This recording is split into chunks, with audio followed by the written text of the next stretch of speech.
J'ai une devinette pour toi. L'imam Ash-Shafi'i, rahimahullah, disait de ce moment que je veux que tu devines que l'invocation faite à ce moment est comme une flèche qui ne manque pas sa cible. Sauras-tu deviner de quel moment il s'agit ?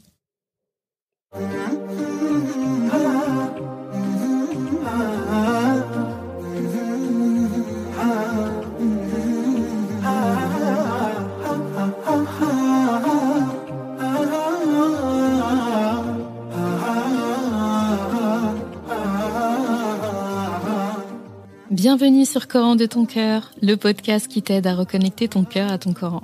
Je suis Zeynep et je suis passionnée par les deux médecines indispensables à toute vie sur Terre, celle de l'âme et celle du corps. Je suis donc enseignante de Coran et interne en médecine générale. Voilà plus de 10 ans maintenant que j'enseigne aux femmes à lire, à apprendre, à comprendre et surtout à vivre leur Coran au quotidien en reconnectant leur cœur au Coran. Car oui, j'ai la ferme conviction qu'un cœur connecté au Coran est capable de redistribuer à tous les organes du corps l'amour pour Allah, l'envie de lui plaire et d'agir dans le bien. C'est pourquoi à travers ce podcast, je compte redonner chaque semaine un nouveau souffle à divers pans de ta vie au regard de ton Coran. Prends ce temps pour toi et belle écoute. Assalamu alaikum wa rahmatullah. Très contente de te retrouver un vendredi de plus pour un épisode de notre podcast Coran de ton cœur. Et pour cet épisode-ci, j'ai voulu parler d'un sujet où je me suis dit clairement je ne peux pas avancer dans le podcast, en tout cas si je devais combiner tous les épisodes de podcast qui seront réalisés jusqu'à la fin du podcast, tant qu'en tout cas le podcast sera là, eh bien il faut absolument que je parle de ça. Donc, alhamdulillah, je remercie Allah subhanahu wa ta'ala d'avoir fait que cette fois-là soit aujourd'hui et qui m'ait rappelé, en fait, d'en parler. Et c'est une habitude très, très importante, tu l'as vu dans le titre. Donc, une habitude si précieuse pour cultiver ta paix. Et je te disais dans l'intro quelque chose à deviner. Je ne sais pas si tu l'as deviné. La parole de l'imam Ash-Shafi'i, rahimahullah. Et donc, je te donne la réponse. L'imam Ash-Shafi'i, rahimahullah, disait que l'invocation faite au moment du tahajjud est comme une flèche qui ne manque pas sa cible. Qu'est-ce que le tahajjud ? Quand est-ce que est le tahajjud ? Que fait-on pendant le tahajjud ? Pourquoi est-ce que le tahajjud est assimilé justement à un instant si précieux ? Pourquoi est-ce qu'une invocation qui est prononcée pendant at-tahajjud est comme une flèche qui ne rate pas sa cible ? Eh bien ça, on verra ça juste après s'être délecté des ayats qui ont motivé l'épisode du jour. Bismillahirrahmanirrahim. Ya ayyuhal muzammil, qumil layla illa qalila, nisfahu aw inqus minhu qalila. أو زد عليه ورتل القرآن ترتيلا إنا سنلقي عليك قولا ثقيلا إن ناشئة الليل هي أشد وطئا وأقوم قيلا إن لك في النهار سبحا طويلا واذكر اسم ربك وتبتل إليه تبتيلا. Ô toi l'enveloppé dans tes vêtements, lève-toi pour prier toute la nuit, excepté une petite partie, sa moitié ou un peu moins, ou un peu plus, et récite le Coran lentement et clairement. Nous allons te révéler des paroles lourdes. La prière pendant la nuit est plus efficace et plus propice pour la récitation. Tu as dans la journée à vaquer à de longues occupations, et rappelle-toi le nom de ton Rabb et consacre-toi totalement à lui. Tiré de Surat Al-Muzammil, ayat 1 à 8. Alors, normalement ces ayats te rappellent l'épisode où je parlais de Khadija, notre maman Khadija, Ummuna Khadija radiallahu anha, Donc, dans l'épisode où je parlais justement de ces femmes, donc elle fait partie de ces femmes, point d'exclamation, tellement ce sont des femmes grandioses. Et je disais que c'était la première dame de l'islam.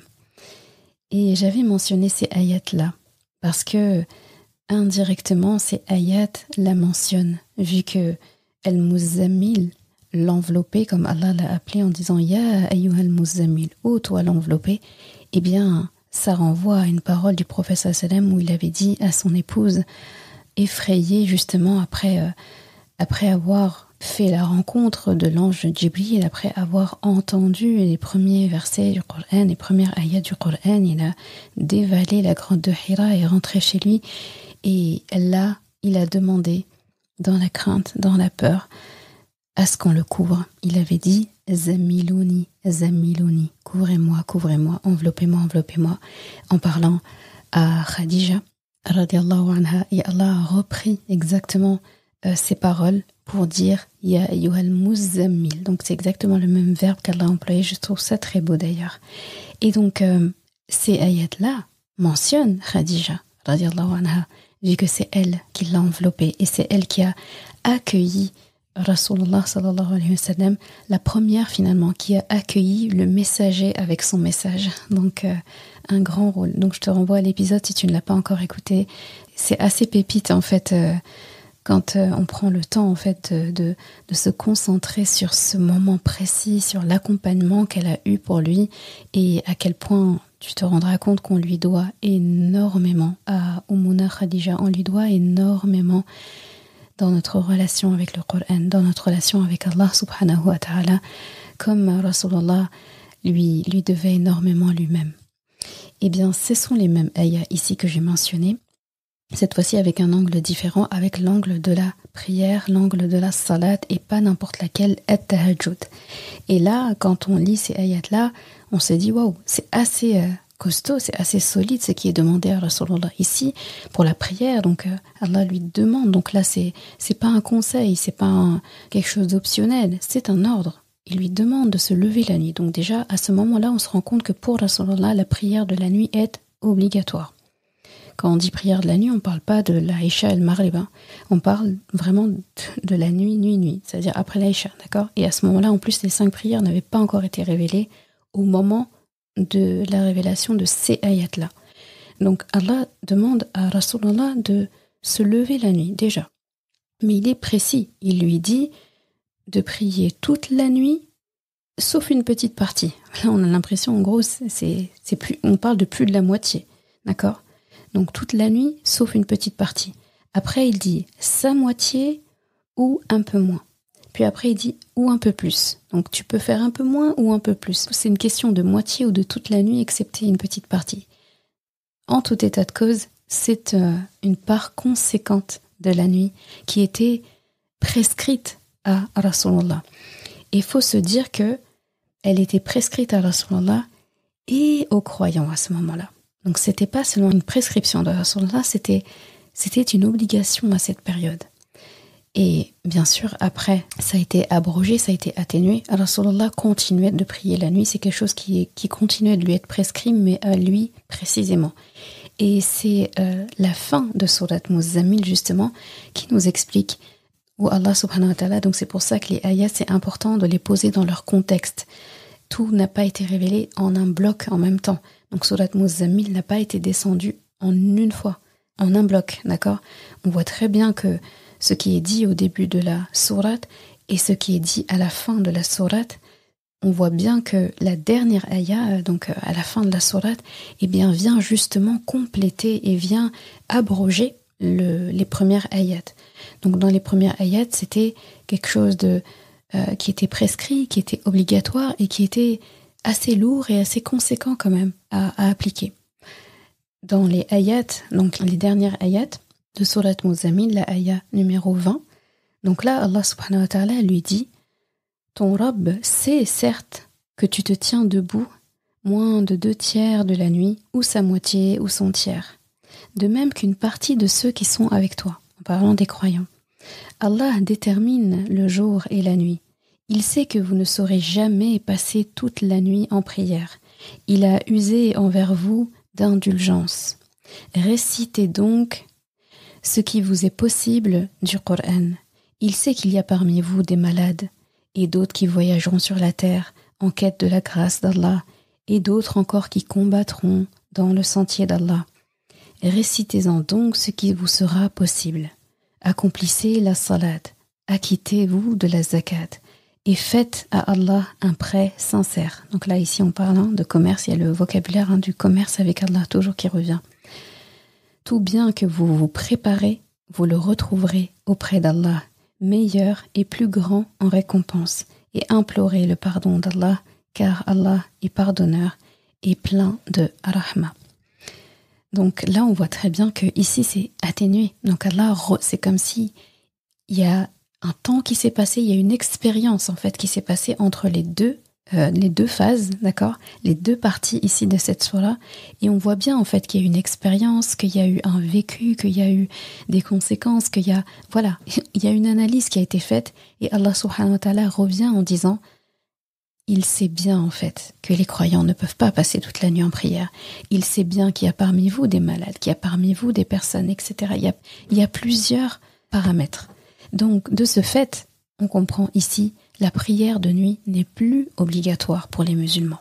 D'accord ? Et c'est après, en fait, que les 5 prières obligatoires sont arrivées.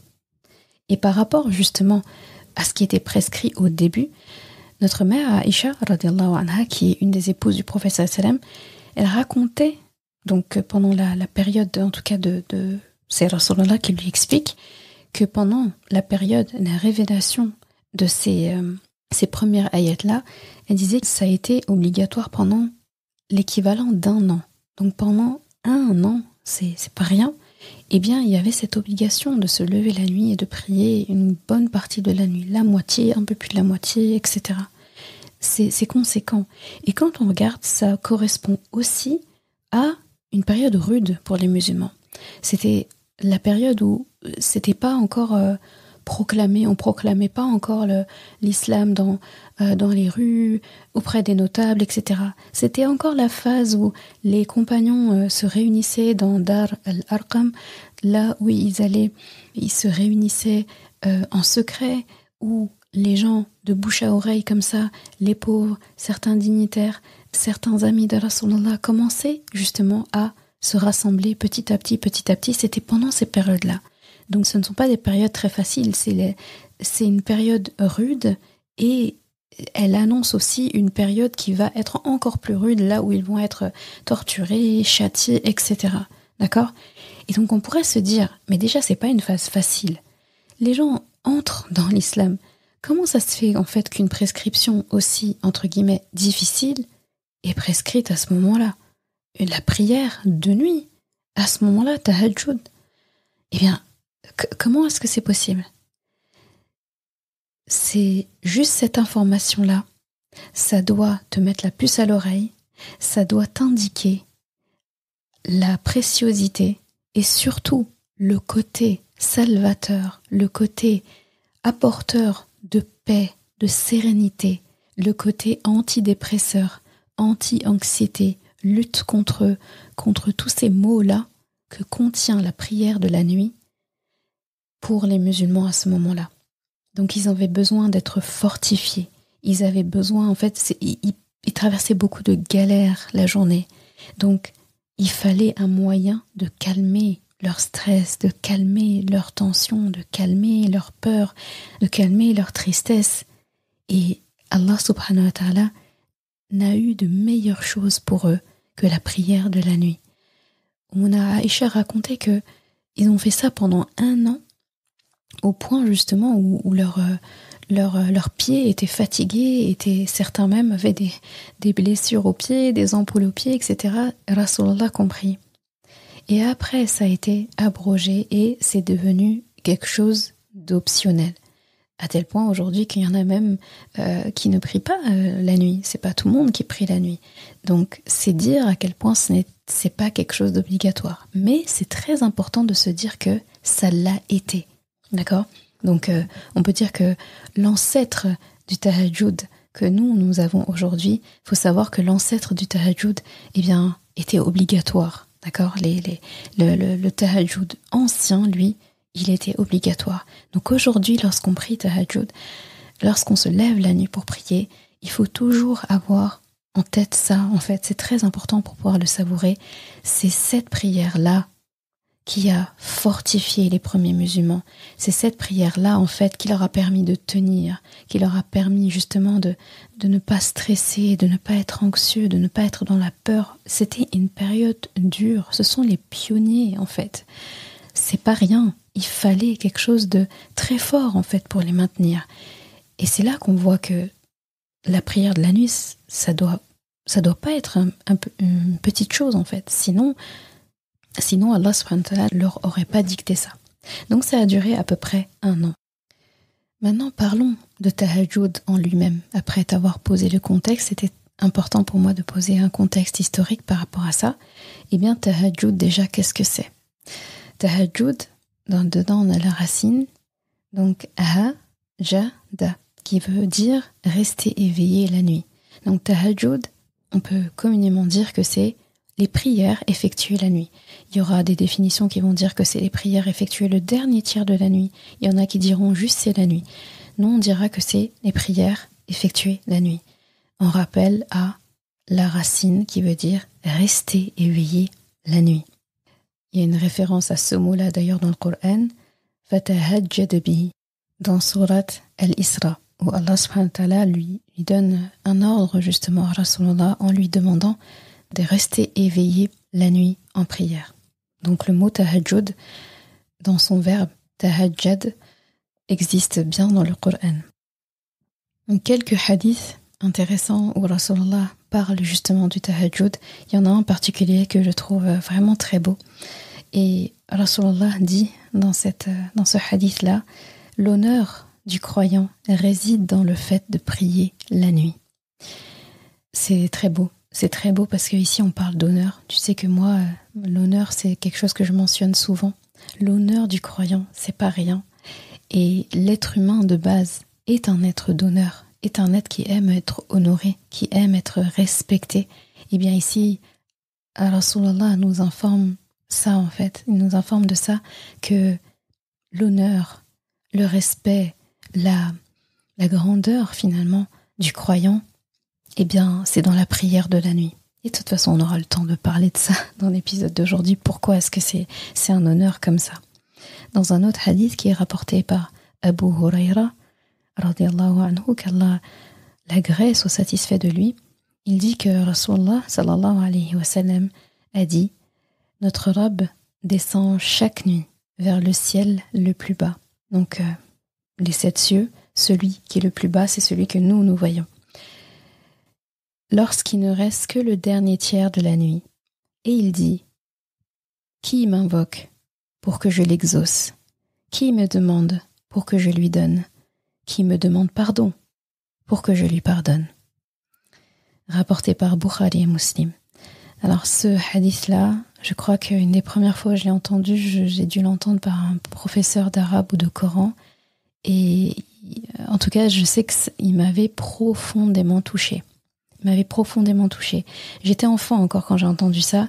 Je me rappelle, donc les enfants, c'est comme, voilà, quand on lit un livre ou quoi, on imagine, c'est pour ça que c'est toujours mieux de lire quelque chose que de regarder des images ou des vidéos, etc.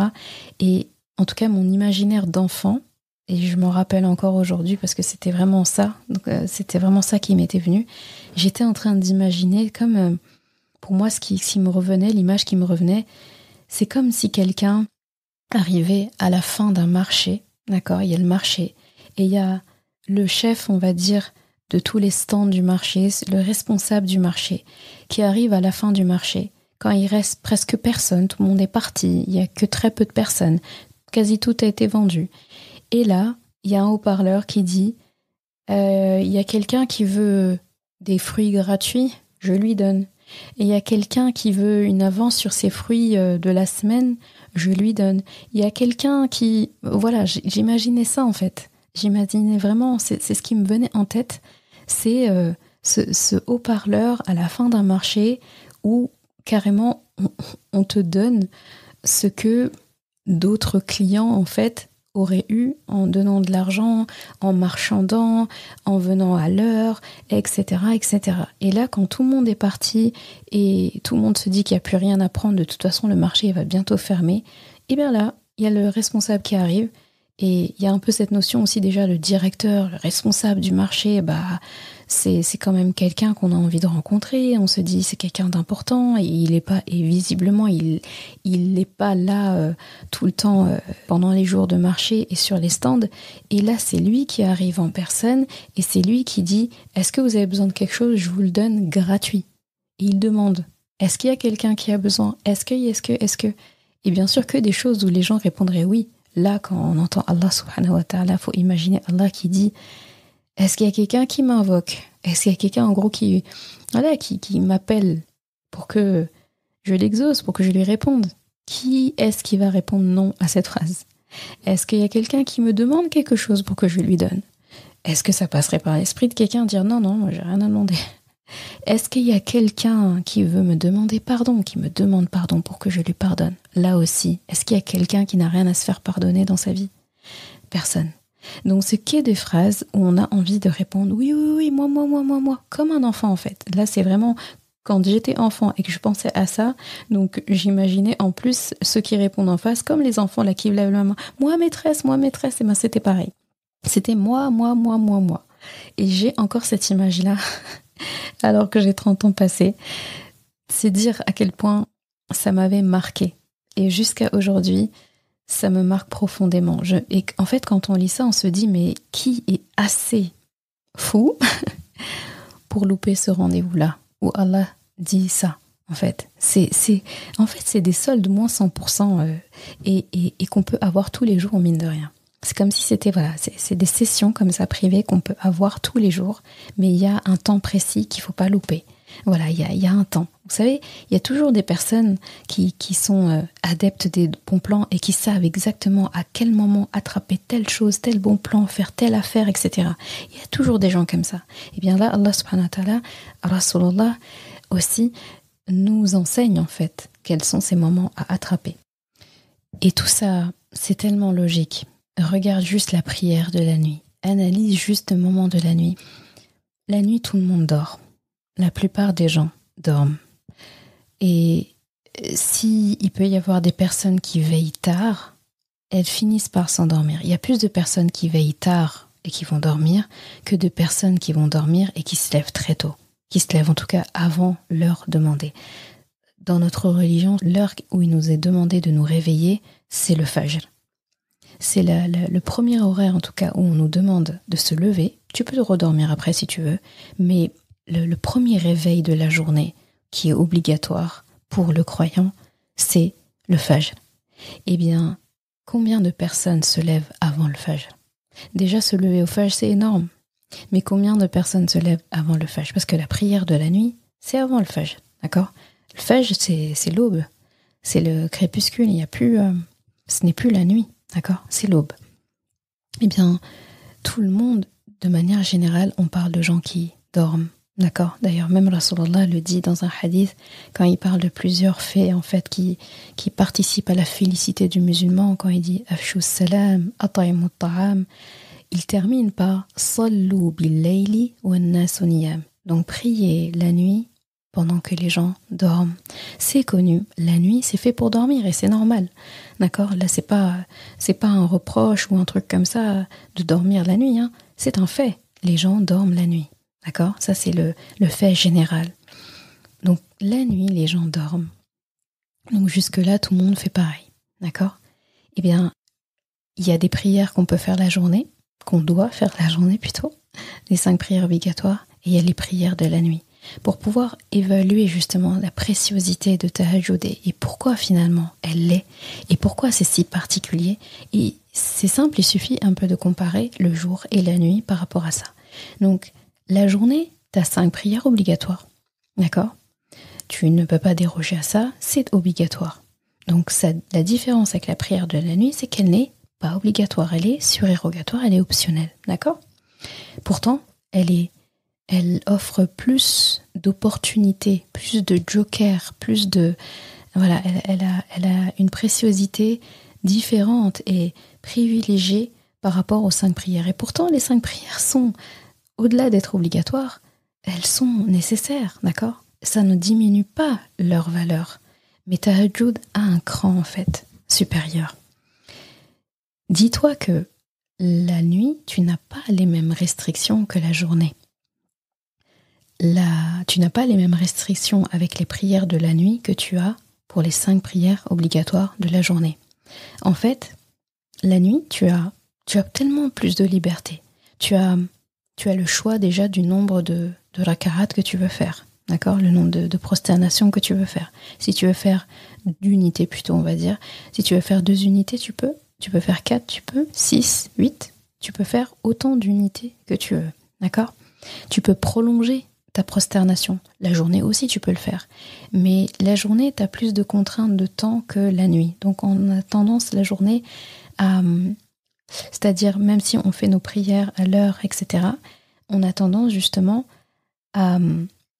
La prière vient, quelque part, nous faire sacrifier des choses dans notre journée. D'accord ?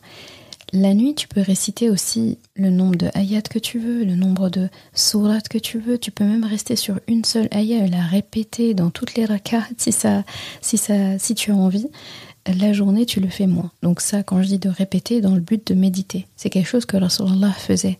Des fois, il restait de longs moments juste sur quelques versets, de courts versets. Et il les répétait jusqu'à... Il en pleurait tellement que ses habits étaient trempés, juste pour pouvoir méditer. Et donc, méditation du Coran, récitation du Coran en même temps que la prière. Donc, rappelle-toi nos premiers épisodes et quelque chose que je rappelle souvent. La prière, c'est nous qui parlons à Allah. Le Coran, c'est Allah qui nous parle. Alors, quand on combine les deux et on prend son temps, etc., c'est un combo magnifique. Donc, Rasulullah ne se privait pas de ce genre de choses et il s'en délectait vraiment. Et en fait, avec la prière de la nuit, tu n'as pas les mêmes contraintes que la journée. La journée, tu as des rendez-vous qui t'attendent. Quand tu pries, mais d'ailleurs, une des distractions qu'il y a pendant la prière de la journée, c'est qu'on pense à ce qu'on va faire après. D'accord ? Même si on est concentré, déjà si on a eu la chance, alhamdoulilah, de prier, toutes nos prières, de toutes les faire à l'heure, même si on les fait à l'heure, c'est extrêmement difficile d'être concentré du début à la fin de la prière sans avoir pensé à qu'est-ce qu'on va faire après. D'accord ? C'est pas évident, c'est pas facile, parce que on a arrêté quelque chose pour faire la prière. On a forcément arrêté quelque chose, on n'est pas là à rien faire. Soit j'ai arrêté ma sieste, soit j'ai arrêté mon travail, soit j'ai arrêté un temps de jeu que j'avais avec mon enfant, soit j'ai arrêté un livre que je lisais, soit j'ai arrêté un plat que j'étais en train de cuisiner, ou en tout cas je reviens après, soit j'ai arrêté mon trajet de la journée. J'ai arrêté quelque chose pour faire cette prière, donc j'ai sacrifié quelque chose pour la prière. Et après la prière, je sais que je vais reprendre quelque chose, soit ce que j'avais laissé avant la prière, soit l'activité suivante. Mais je suis dans la perspective du après. Et donc, pendant la prière, à un moment donné, on va penser au après. Ça peut arriver en tout cas. C'est fort probable. Eh bien, là, dis-toi qu'avec les prières de la nuit, tu n'as pas de rendez-vous qui t'attendent après. Tu n'as pas le souci du programme qui t'attend après la prière. Tu n'as pas les interactions avec les êtres humains que tu as la journée. Tu n'as pas le facteur qui risque de sonner pour un recommandé. Tu n'as pas d'appel téléphonique de démarcheur ou peu importe. T'as pas de plat sur le feu à surveiller. Tu es libre la nuit. Tu es libre. Et quand on est libre, on fait de meilleurs doigts, de meilleures invocations. On se libère plus facilement au niveau de la parole. On n'a pas peur, on n'a peur de rien en fait. Alors que si tu as remarqué toute la journée elle est rythmée par la peur. Là, ça va te faire bizarre, tu te dis ok Zeynep, c'est pas très joyeux ce que tu me dis là, c'est pas très positif, mais si, c'est un fait. La journée, on vit de plusieurs petites peurs, les unes après les autres. Déjà, tu mets un réveil le matin. Tu mets un réveil parce que tu as peur d'être en retard au travail, en retard pour emmener les enfants à l'école. Donc tu mets un réveil par peur de louper quelque chose, d'accord ? Des fois tu n'as pas envie d'aller au travail, par exemple pour rester dans le travail, tu n'as pas envie d'aller au travail. Si ça ne tenait qu'à toi, tu n'irais pas. mais tu y vas parce que tu as peur de te faire remarquer, par exemple, par ton boss. Ou bien tu as peur que ça soit retenu sur ton salaire si tu n'y vas pas ce jour-là parce que tu ne t'es pas présenté au travail. Donc, il y a une peur. Tu as peur pour la sécurité de ton enfant en voiture. C'est pour ça que tu lui mets la ceinture de sécurité quand tu l'installes dans la voiture. De la même façon que tu mets ta ceinture à toi. D'accord ? Tu sors ton parapluie quand il pleut parce que tu as peur d'être complètement trempé, d'accord ? Ce ne sont pas des peurs du style je suis stressée, je suis anxieuse. Non, on n'est pas anxieux au moment où on met la ceinture de sécurité. Mais on anticipe la peur d'un accident, d'accord ? J'anticipe la peur d'être complètement trempé. C'est pas très marrant d'être complètement trempé. Donc, par précaution, je mets mon parapluie. Je n'ai pas peur de la pluie, mais je n'ai pas envie d'être trempé. Donc, toute la journée, je suis rythmée par ces choses-là. Est-ce que la nuit, dans ta prière de nuit, tu as ce problème? Tu l'as pas. Tu n'as pas les êtres humains pour te casser les oreilles, entre guillemets. Tu n'as pas les rendez-vous. Tu n'as pas les tâches. J'ose espérer que c'est pas la nuit que tu vas faire le grand ménage du printemps. Ce n'est pas la nuit que tu vas jardiner. C'est pas la nuit que tu vas faire tes devoirs. C'est pas la nuit que tu vas préparer à manger pour tes enfants, faire manger tes enfants ou corriger les devoirs de tes enfants. C'est pas la nuit qu'on fait ces choses-là, c'est la journée.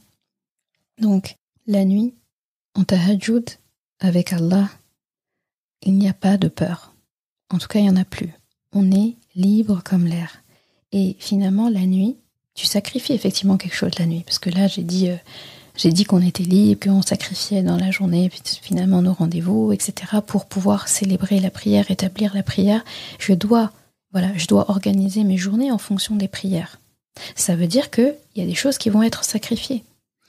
Je dis toujours qu'il faut adapter ces journées aux prières et pas adapter la prière à nos journées. D'accord ? C'est pas moi j'ai besoin de faire ça, je travaille dans ça, j'ai ça comme programme. La prière doit se conformer à mon emploi du temps de ministre qui tient même pas 24 heures. Non. C'est ma journée qui va s'adapter. Toutes mes tâches là, c'est elles qui vont graviter autour de la prière, d'accord ? Et pas l'inverse. Donc si toutes ces tâches-là doivent se conformer, doivent s'adapter à mes heures de prière, eh bien il y a un sacrifice qui est fait. Parce que si la prière n'était pas là, ces tâches-là, elles auraient été organisées autrement. Mais comme la prière est là, ces tâches-là doivent s'adapter, doivent se faire, entre guillemets, se faire petites face à la grandeur de la prière. Et bien donc du coup, je sacrifie énormément de choses pour la journée. Dans les prières de la journée. Je sacrifie beaucoup de choses. La nuit, j'ai une seule chose à sacrifier. Est-ce que tu devines ? Le sommeil. Ton sommeil, finalement, c'est la seule chose que tu sacrifies la nuit. Contrairement aux prières du jour où tu dois t'ajuster dans plein de choses pour pouvoir prier, ajuster tes repas, tes rendez-vous, ton travail, la gestion de tes enfants, tes sorties, etc. Tu dois ajuster plein de choses à ta prière la journée, alors que la nuit, non. Et là où c'est impressionnant, c'est que tu sacrifies ton sommeil au profit de cette prière, au profit de cette intimité avec Allah subhanahu wa ta'ala. Donc tu pourrais te dire, je sacrifie mon sommeil. Et le sommeil, c'est pas rien, c'est quand même ce qui te sert à carburer la journée. C'est ton carburant pour pouvoir tenir la journée. D'ailleurs, les nuits blanches, c'est quelque chose à complètement bannir de son quotidien. Faut dormir assez, c'est très important. Donc là, on se dit, oui, mais je sacrifie quand même le nerf de la guerre, le sommeil. Eh bien, c'est ça qui est beau, c'est ça qui est impressionnant. Tu sacrifies ton sommeil au profit de cette prière de nuit devant Allah subhanahu wa ta'ala, et à force de pratiquer tahajjud, eh bien, tu vas réaliser avec joie, tu vas être agréablement surprise de te rendre compte que c'est ta prière de nuit, c'est tahajjud qui donne une meilleure qualité à ton sommeil. Il faut faire l'expérience pour le comprendre. Et quand on parle de tahajjud, ça aussi j'en parlerai, on parle pas de veiller la moitié de la nuit. Là, quand je parle de tahajjud, même 10 minutes, 15 minutes, dans le dernier tiers de la nuit suffisent. le temps qui est passé, même s'il est court, il a l'action et il a la préciosité du tahajjud tel que mentionné dans tous les hadiths que je t'ai mentionnés. Fais 10 minutes de prière, 10 minutes d'invocation pendant ce dernier tiers de la nuit. Et pense à Allah subhanahu wa ta'ala qui est en train de te demander est-ce qu'il y a quelqu'un pour me demander, est-ce qu'il y a quelqu'un pour me demander pardon. Parle pendant 10 minutes à Allah subhanahu wa ta'ala. Tu peux demander beaucoup de choses en 10 minutes. Tu peux demander pardon pour plein de choses en 10 minutes. Tu peux faire des invocations pour plein de choses en 10 minutes. C'est pas quelque chose qu'il faut négliger et quelque chose qu'il faut mépriser. Absolument pas. C'est énorme. Et donc pour en revenir à la question du sommeil, c'est tout simplement parce que la nuit, il y a plus de baraka qui va opérer dans ton temps, dans ton sommeil, avec la prière de la nuit. C'est comme si voilà, tu finis ton rendez-vous avec Allah et quand tu repars pour aller dormir, donc souvent, on va dire plutôt après le Fajr, si tu t'es levé dans le dernier tiers de la nuit, et si c'est au milieu de la nuit, tu vas sûrement te rendormir comme Rasulallah faisait. D'ailleurs, si tu as écouté l'épisode sur les 24 heures dans la vie de Rasulallah, sa nuit, elle était parfaitement bien découpée. Et il avait son temps de sommeil, réglementaire. Il avait l'équivalent de 7-8 heures de sommeil dans ces 24 heures, donc il était en forme, et pourtant on a l'impression qu'il a passé énormément de temps la nuit à prier, mais non, c'était extrêmement bien découpé. Franchement, c'est au long terme, je pense que c'est un modèle qu'il faudrait vraiment pouvoir imiter, qu'Allah subhanahu wa ta'ala l'accorde à tout le monde. C'est forcément la clé du bonheur, ça, c'est sûr et certain, parce que cette découpe et l'intelligence de cette découpe, les belles conséquences de cette découpe, il y a forcément un grand khayr, un grand bien à pouvoir imiter ça. Donc ça doit faire partie des goals à atteindre, tu vois, quand on fait des résolutions de début d'année, etc. Au lieu d'inscrire je veux faire ci, je veux faire ça, je veux avoir un modèle de nuit, une découpe de nuit, de sommeil, de prière, comme Rasulullah. Ya Allah, je veux ça. Et la différence entre celui qui obtient quelque chose et celui qui n'obtient pas la chose, finalement, c'est juste qu'il suffisait de demander. Hein. Donc, pourquoi s'en priver? Donc, la nuit, il y a une meilleure baraka dans le sommeil. Et finalement, si tu regardes bien, le sommeil, c'est plus facile à sacrifier que le reste, que ce qu'il y a la journée.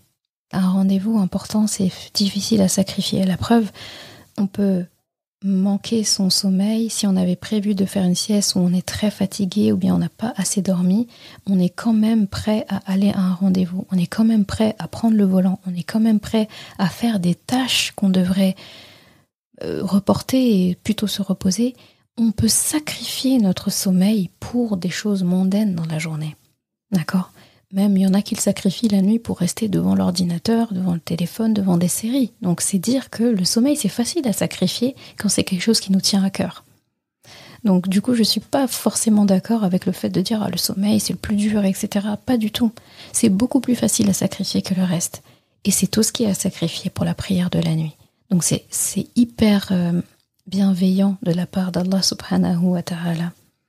Et tout simplement parce que pour la question du sommeil, en fait, la question du sommeil, elle n'inclut pas de questions de salaire, de questions d'essence, de questions de temps, etc. Quand tu sacrifies ton sommeil, tu sacrifies ton sommeil. Je parle de sommeil de la nuit. Tu sacrifies pas ton salaire, en fait. Alors que la journée, si tu sacrifies un rendez-vous, tu loupes un rendez-vous. Ton rendez-vous-là, il peut mettre en jeu ton salaire, il peut mettre en jeu ta santé, il peut mettre en jeu ton temps, il peut mettre en jeu une amitié, il peut mettre en jeu plein de choses.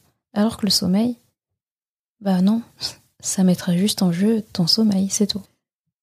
Et j'aimerais faire un point aussi, toujours sur tahajjud bien sûr, en te disant, parce que ça je sais que parmi ceux qui écoutent, il y en a qui doivent se dire « Oui mais moi c'est pas pour moi ». C'est pas pour moi, c'est trop, c'est inaccessible. Eh bien, c'est exactement le public que je préfère. Ceux qui disent que quelque chose est inaccessible. Ne pense pas que c'est inaccessible. 10 minutes suffisent. 10 ayats suffisent pour commencer. En fait, j'irai même plus loin. Même si tes 5 prières obligatoires la journée ne sont pas parfaites, tu ne les fais peut-être pas à l'heure, ou bien tu les fais pas toutes, qu'Allah te facilite, ou tu ne pries pas, tout simplement. Qu'Allah aussi te facilite et te fasse goûter les délices de la prière et te rende addict complètement à ces rendez-vous avec lui. Eh bien, même si ces 5 prières-là sont pas au top, ne te prive pas du tahajjud. Ne te prive pas du tahajjud. Ne te prive pas du tahajjud. En fait, dis-toi que parfois, l'optionnel, donc le tahajjud ici, eh bien, peut nous sauver nos obligations. D'accord? Donc parfois, l'optionnel nous sauve dans l'obligatoire. Parce que, à force, on va faire mieux. Les bénéfices qu'on reçoit de tahajjud, ils sont nombreux.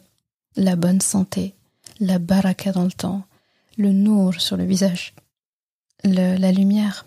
Donc ça, c'est des paroles rapportées aussi de compagnons, de savants, qu'Allah subhanahu wa ta'ala illumine le visage de celui qui prie tahajjud. Il y a des personnes, on les voit, ils glow up, quoi. Il y a du glow sur leur visage. Et on pourrait presque pouvoir dire, cette personne-là, elle se lève la nuit. Tellement c'est waouh, c'est marquant. Tahajjud augmente la baraka, il augmente la subsistance, il augmente aussi la relation qu'on a avec les gens, il augmente dans le sens, il augmente le bien. Ceux qui prient tahajjud sont aimés des gens. C'est un fait.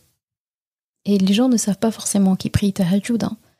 Mais je ne connais pas quelqu'un qui prie tahajjud, qui prie la nuit, de ceux que je sais qui le font, et qui ne sont pas aimés des gens. De la majorité, je veux dire. On peut pas être aimé de tout le monde et c'est pas le but, mais de la majorité des gens. Les gens regardent ces gens-là, les écoutent, les voient, et les aiment comme ça. Ils les aiment en Allah et c'est tout. Il n'y a pas d'autre explication. Et pourtant, des fois, ils les connaissent même pas. Ça, c'est un des bénéfices de tahajjud. Donc, comme je le dis aussi souvent, vise haut.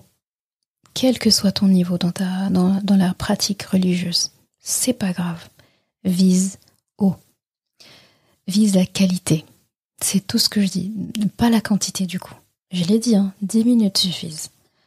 C'est quelque chose qu'il faut faire progressivement. Tu te lèves, tu règles ton réveil 10 minutes avant allez, on va dire 20 minutes avant le fajr pour avoir le temps de faire les ablutions, etc. Ça passe très vite. Et ça passe crème. Et au bout d'un moment, ce sera tellement une habitude, ce sera tellement un délice, tu pourras plus t'en passer, ce sera plus indispensable que le café le matin de ceux qui peuvent pas s'empêcher de boire du café, quoi. D'accord? Donc en fait, il faut se dire que rien ne te connectera à Allah subhanahu wa ta'ala autant que la prière de la nuit. Il n'y a pas. Et vraiment, juste quelques instants. Pas beaucoup de temps. D'accord? Et ça me fait penser à une parole d'un très sage, un pieux prédécesseur qui s'appelait Al-Fudayl, qui disait « Allah descend du ciel, de ce bas monde, donc le ciel le plus bas, et dit, donc la nuit, « Il ment celui qui prétend m'aimer, mais dort lorsque la nuit le couvre. » En gros, il veut dire cette personne-là, elle dort au moment de notre rendez-vous en fait. Donc Allah attend qu'on vienne au rendez-vous. Il attend qu'on vienne à ce rendez-vous qui n'est pas obligatoire, mais où lui est disposé. Rappelle-toi toujours, après la fin du marché, ma fameuse métaphore, la fin du marché, où il y a le directeur qui arrive sur la place du marché et qui donne tout gratuit. Tout ce que tu as besoin gratuit. Tu pourrais même lui demander des choses qu'il ne t'a pas proposées, il te les donnerait. Eh ben, il fait ça à chaque fin de marché. Mais il n'y a que quelques personnes qui le savent et qui viennent. Ou bien il y a beaucoup de personnes qui le savent, mais c'est pas tout le monde qui vient forcément. Parce que les gens ne veulent pas sacrifier leur temps, leur truc, leur sommeil, etc. Eh bien, dis-toi, cette parole de Al-Fudayl, elle doit être comprise comme ça. Cette personne dort au moment de notre rendez-vous. Elle dort alors que je suis disposée à la rencontrer, à l'écouter. Et en fait, finalement, n'est-ce pas qu'on dit que tout amoureux passe du temps avec la personne qu'elle aime. D'accord ? Passe du temps avec son amour. Eh bien, c'est comme si Allah dit, me voici là en train de chercher mon serviteur. Et ceux qui m'aiment finalement, eh bien, lorsqu'ils viendront me voir, alors je rendrai leur cœur satisfait, je rendrai leur cœur heureux, je remplirai leur cœur du sentiment du paradis. Et ça, c'est Tahajjud qui donne ça. Donc là, quand on entend ça, il ment celui qui dit qu'il m'aime alors qu'il dort pendant que la nuit le couvre. Là, on a envie de dire non, je ne dormirai pas toute la nuit, ne t'inquiète pas. Donc c'est très très très très important. Et pendant Tahajjud, qu'est-ce que tu pourras me demander ? J'ai dit quoi ? Je peux prier 2 unités par exemple, je prie 2 unités et après en fait je dis quoi ? En fait ce temps il est tellement précieux, on n'a tellement pas envie de le gaspiller qu'on se dit je dis quoi ? Je demande quoi ? Je fais quoi ? Là mon conseil, encore une fois, il faut toujours démarrer simple, il faut démarrer par des choses que tu sais que tu vas pouvoir facilement dupliquer, refaire et être dans la constance tout le temps. Et quand tu es à l'aise et tu es constant, là tu peux ajouter, là tu peux personnaliser. Mon conseil, vraiment, j'insiste, pendant Tahajjud, c'est de toujours commencer par demander pardon pour nos péchés. Commence par demander pardon pour tes péchés et pour tes erreurs. Parce que ce sont nos péchés, en fait, qui nous pèsent au quotidien. Ce sont tes péchés, en fait, qui te pèsent au quotidien. Ce sont ces péchés-là qui rendent ton cœur lourd, qui te ralentissent dans beaucoup de choses que tu fais. Tu vas pas penser à tes péchés H24, mais des fois, tu as envie de faire des choses et tu sens que t'as pas autant d'énergie que tu devrais.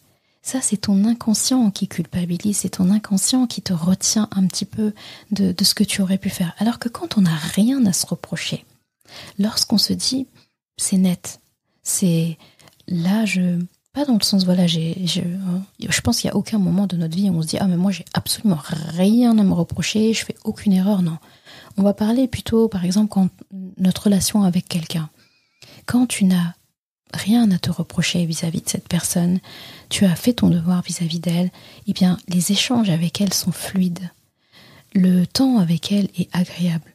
Si tu travailles avec cette personne, tu fais tes tâches facilement. Tu en rajoutes même, parce que tu es apaisé. Tu te dis, il n'y a pas quelque chose pour laquelle on m'en veut. D'accord ?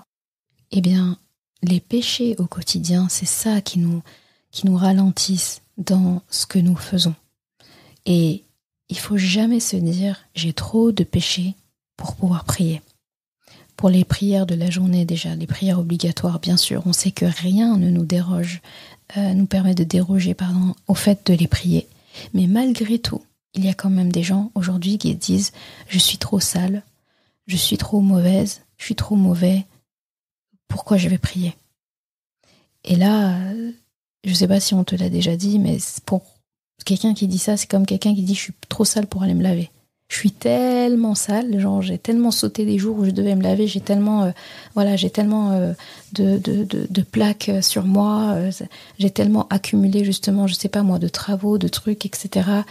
Ça a fait couche sur couche, je peux pas aller me laver, je suis trop sale. Alors que l'eau et le lavage sont justement ce qui va régler le cas, ce qui va régler le problème. Mais dire je suis trop sale, en fait, aucune eau ne viendrait à bout de ma saleté, alors que c'est justement que l'eau qui peut venir à bout de ta saleté. Mais plus tu te laves, et plus tu te laves régulièrement, donc au début il faudra un gros lavage, après tu te laves régulièrement, ça va repousser le fait de devenir sale. Ça va retarder et ça va faire que finalement la saleté n'a pas le temps de s'installer. La prière de la nuit, c'est pareil, si ce n'est mieux. Ne te dis jamais je suis trop sale, j'ai trop de péchés pour prier. Je parle même pas des 5 prières, je parle de Tahajjud, la nuit. Parce que souvent, on se dit déjà quand les obligatoires ne sont pas bien faites, qu'est-ce que je vais aller faire les surrogatoires ? On va se moquer de moi. Allah va se dire, toi, déjà prie déjà tes 5 prières avant de... Non. Tu peux venir à la fin du marché, même si t'as rien acheté pendant le marché, t'as rien fait, t'as pas fait d'effort, t'as rien investi. Tu peux venir tout à la fin. Quand c'est le bon plan, tu peux arriver au moment du bon plan.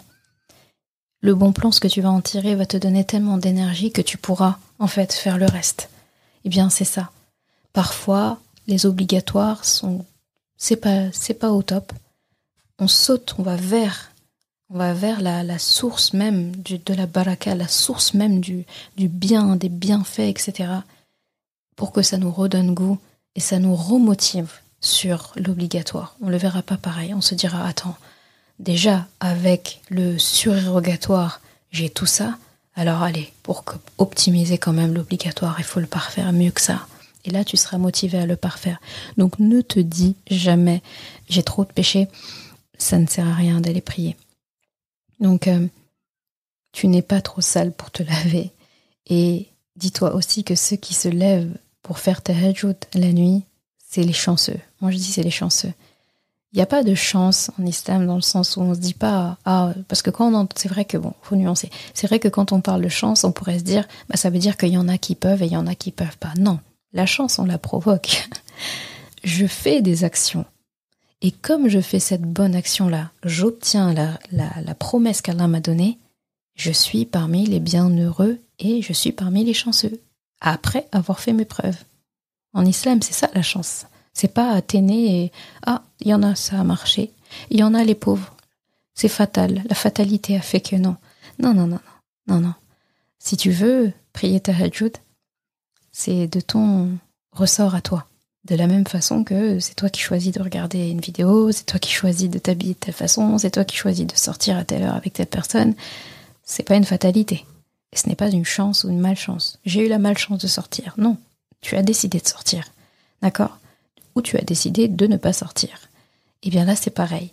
Ceux qui se lèvent pour tahajjud sont des gens qui ont entrepris cette action-là et ce sont à la fin des chanceux. Parce que à la fin, ce qu'ils obtiennent, rappelle-toi encore, voilà le gratuit et Allah qui descend au ciel le plus bas et qui dit « Est-ce qu'il y a quelqu'un qui a besoin ? Est-ce qu'il y a quelqu'un qui a besoin de quelque chose ?» Et là, toi, t'es là au bon moment. Mais tu es venu, tu as fait l'effort de venir. Et tu as fait l'effort de venir au bon moment. Ce que tu obtiens, quelqu'un qui arrive après ou qui te voit revenir de là-bas, il va dire « Oh, la chance !» Toi, t'as envie de dire « Mais moi, je suis allée. Je suis restée jusqu'à la fin du marché. » Ou bien j'ai fait le déplacement spécialement à ce moment précis de la fin du marché. J'ai guetté le moment. Et puis, je suis restée. Et puis j'ai demandé. Et puis, on m'a donné. Donc oui, finalement, à la fin, j'ai l'air d'être un chanceux. Mais j'ai pris cette décision. Et ces chanceux-là, eh bien, ce sont ceux qu'Allah subhanahu wa ta'ala aime le plus. Juste du fait qu'ils soient venus au rendez-vous nocturne. Et là, ça me fait penser, je pourrais pas te dire si c'est qui exactement qui a dit ça, mais c'est en tout cas c'est un pieux, un homme pieux qui avait une servante qui sûrement pas une esclave, mais une femme qui faisait le ménage dans la maison, en tout cas, et qui vivait sur place. Et un jour, il se lève la nuit, sûrement pour boire, faire ses ablutions, peu importe, et il la trouve en prière. Il passe à côté et il voit qu'elle prie. Il l'entend, en tout cas, dans une autre pièce, il entend qu'elle est en train de prier. Elle est en prosternation, elle fait des invocations. Et il l'entend dire « Ya Rab, oh Allah, par ton amour pour moi », et après elle fait sa demande. Et là, il a été étonné par la formule. Quand elle a fini sa prière, il lui a dit « Mais, à la limite, c'est comme si un peu lui disait, et là je restitue pas les paroles exactes, je paraphrase. Et il lui dit « Mais pourquoi est-ce que tu as dit Ya Allah, par ton amour pour moi ?» Ce qui aurait été logique que tu dises, c'est « Ya Allah, par mon amour pour toi ». Parce que pour ton amour pour Allah, tu en es certaine. Mais qui es-tu et quelle prétention tu as de dire « par ton amour pour moi », l'amour d'Allah qui te porte, au point que tu emploies ça en plus dans ton invocation, pour débuter ton invocation. Qu'est-ce que tu en sais ? Et elle a répondu une phrase simple. Elle a dit « Si Allah ne m'aimait pas, il ne m'aurait pas fait lever la nuit pour prier alors que les gens dorment. » Et cette parole-là, encore une fois, pareil, j'étais ado quand je l'ai entendue, je me suis dit « Waouh, effectivement. » En fait, elle a été pragmatique. le simple fait qu'elle soit en train de prier dans le dernier tiers là, de la nuit pendant que tout le monde dort, ça lui a suffi en fait pour se dire c'est l'amour d'Allah. C'est Allah qui aime son serviteur, qui fait en fait finalement, il aime tellement son serviteur qu'il est là. Après on pourra dire ça veut dire que c'est pas seulement de mon plein gré. Eh bien, est-ce que tu as envie qu'Allah t'aime? Oui, je suppose que c'est oui, je réponds à ta place, oui, je veux. Eh bien, si tu veux qu'Allah t'aime, eh bien, va à son rendez-vous. Va à son rendez-vous et tu trouveras Allah qui t'aime. C'est aussi simple que ça. Des fois, on se casse la tête à se dire oui, mais si et ça. On te promet plein de choses. On te promet des choses gratuites. On te promet de te donner tout ce que tu demandes. On te promet de te pardonner tout ce que tu as à te faire pardonner. Est-ce qu'en fait, il y a des tergiversations, il y a des discussions à avoir sur ça, hormis où c'est, à quel moment, dites-moi où je signe, c'est tout. Mais le reste, ça n'importe pas. Ça n'importe pas. Je termine en disant que Tahajjud, ce n'est pas fait pour l'élite. Là aussi, encore une fois, ce n'est pas quelque chose de spécial pour les savants ou pour les plus pieux, par exemple. Pas du tout. Ce n'est pas réservé à l'élite. Par contre, ceux qui arrivent à prier Tahajjud auprès d'Allah, ils deviennent des élites. Mais parce qu'ils ont prié Tahajjud. Mais ils ne sont pas des élites qui vont prier Tahajjud. C'est très important. Il n'y a pas une condition qui fait que, là, ce sont que ceux-là qui prient Tahajjud. Absolument pas. Tahajjud est pour tous les musulmans et musulmanes. Elle est pour ceux qui se trompent. Elle est pour ceux qui sont parfaitement imparfaits. Elle est pour les mamans débordées, par exemple. Elle est pour les opprimés. Elle est pour les étudiants. Elle est pour les célibataires comme elle est pour les mariés. Elle est pour les jeunes comme elle est pour les plus âgés. Elle est pour les ouvriers comme elle est pour les cadres. Elle est pour les élèves et les enseignants. Tahajjud est aussi pour celles qui portent le hijab comme celles qui ne le portent pas encore. Elle est pour quel que soit ton passé, la prière de Tahajjud, quel que soit ton passé, quels que soient tes manquements, quelles que soient tes difficultés, Tahajjud et cette prière, elle est pour toi. Et elle est en fait l'escalier privé qui te donnera auprès d'Allah des opportunités que personne ne pourra obtenir autrement que de cette façon-là. C'est comme des ventes privées dans ton commerce avec Allah. Donc là, je te renvoie à mon épisode sur ton commerce avec Allah, si t'as pas la référence entre guillemets, et tu verras que Allah a établi un commerce entre lui et nous. Il nous l'a dit dans le Coran même, noir sur blanc. Eh bien, dans ton commerce avec Allah, là, c'est comme des ventes privées à l'intérieur de ce commerce-là. D'accord? Dans tout, il y a des ventes privées, il y a des outlets, il y a des soldes, il y a des promos. Et ben là, c'est plus que ça. D'accord? Eh bien, il faut savoir, finalement, ton travail, toi, c'est qu'il faut savoir qu'il y a des ventes privées. Donc, il faut savoir qu'il y a la possibilité de Tahajjud. Donc là, maintenant, tu peux plus dire que tu ne savais pas que Tahajjud existait. Il faut savoir à quel moment y aller. D'accord? À quel moment tu t'organises pour justement ce Tahajjud-là. Il faut savoir quoi mettre en place pour y aller. D'accord? Donc, t'organiser pour pouvoir y aller. Et une fois que tu y es, il faut savourer chaque instant et il faut savoir qu'est-ce que tu vas demander.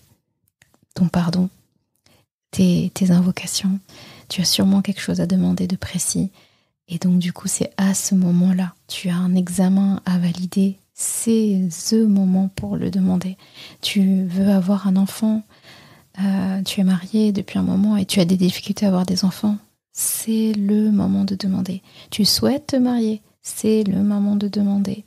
Tu veux demander la guérison pour toi, pour un membre de ta famille, pour ton enfant, c'est le moment de demander.